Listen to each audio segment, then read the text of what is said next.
Speciality chemical, और यहां पर खरीदारी की राय आपको दी जा रही है इस समय 700 रुपए के टारगेट के साथ। आपको याद दिला दूं, जनवरी फरवरी में ये 750 के लेवल से करेक्ट हुआ था और आज आपको निचले स्तरों पे मिल रहा है। मुझे लगता है कि ये बहुत ही शानदार एंट्री का मौका है, क्योंकि इस पूरे सेक्टर में बहुत अच्छी तेजी है और इस स्टॉक का खुद का परफॉर्मेंस बेहद शानदार उभरता हुआ नजर आया है। ये वो स्टॉक है जिन्होंने आपको तेजी के दौर में लीड करके दिखाया, और ऐसे स्टॉक जब कंसोलिडेट करते हैं, थोड़ा नीचे आते हैं, तो वो आपके लिए एंट्री का मौका देते हैं और उसके बाद ये नए हाइज बनाते हैं। तो मेरे टारगेट फिलहाल 700 के हैं, लेकिन मुझे पूरा भरोसा है कि इसको हम अपग्रेड करेंगे और आपको आगे 4 अंकों वाले टारगेट आते हुए दिखाई देंगे स्टॉक पे। इसकी वजह क्या है? इसकी वजह यह है, देखिए अभी मुश्किल से 14 के पी पे है इस सेक्टर में, जहां स्टॉक बड़े आराम से 40, 50, 60 के पी पे चलते हैं, वहां पे वैल्यूएशन इस समय काफी अट्रैक्टिव है और यहां पर आपको एक लॉन्ग टर्म नजरिए से निवेश करने का शानदार मौका मिल रहा है।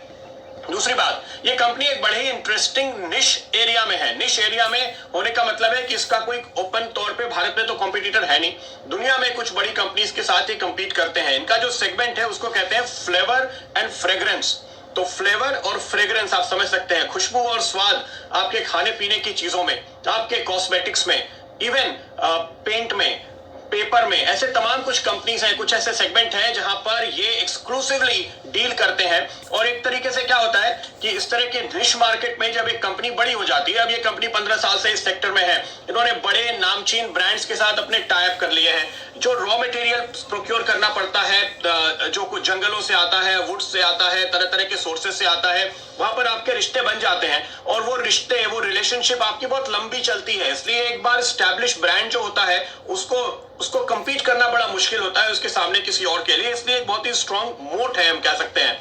क्लाइंट लिस्ट, BASF शैल जी का बड़ा फेवरेट स्टॉक है। इस कंपनी को ये फ्रेग्रेंस तो ठीक है, लेकिन इस कंपनी को हर्बिसाइड के लिए ये इनपुट देते हैं, तो बहुत ही स्पेशलिटी निश केमिकल एरिया में BASF इनका क्लाइंट है। रैकेट बेनकाइजर, एक और दुनिया की जानी मानी कंपनी, ये इनके क्लाइंट है। देखिए ये वो रिलेशनशिप, वो सप्लाई चेन, वो स्टोरीज हैं जो आपको बहुत ढूंढ के निकालनी पड़ती है, और मेरी कोशिश लगातार यही है कि हम आपको ऐसे स्टॉक्स बताएं, ऐसी कहानियां बताएं जो कि आमतौर पे आपके सामने नहीं होती। अच्छा, ये 100% सब्सिडरी यूएस में चलाते हैं, नीदरलैंड में इनकी कंपनी है, UAE, इजिप्ट, नाइजीरिया, ऐसे कई देशों में ये फैले हुए हैं।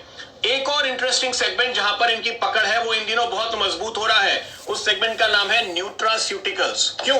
क्योंकि देखिए सबको पता है कि कोरोना की कोई दवा नहीं है। कोरोना के सामने आपको अपनी बॉडी को स्ट्रांग रखना है, बस यही एक चीज है जो आप कर सकते हैं। तो न्यूट्रास्यूटिकल्स वो इंग्रेडिएंट्स हैं, वो दवाएं हैं जो लोग खा रहे हैं अपने शरीर को मजबूत रखने के लिए, और इनका उत्पादन पहले भी था, इनका क्रेज पहले भी था, लेकिन वो बढ़ता जा रहा है और फोकस बढ़ रहा है। आने वाले दिनों में ये मार्केट एक्सपैंड करेगा। तो इनके जो प्रोडक्ट्स हैं उनमें एंटीऑक्सीडेंट्स और विटामिन ई और इनसे बने हुए प्रोडक्ट्स को बनाने के लिए जो इनपुट्स होते हैं वो प्रोडक्शन ये कंपनी करती है। इसलिए ये एक और सेगमेंट है जो बेहद शानदार आपको दिखाई देगा।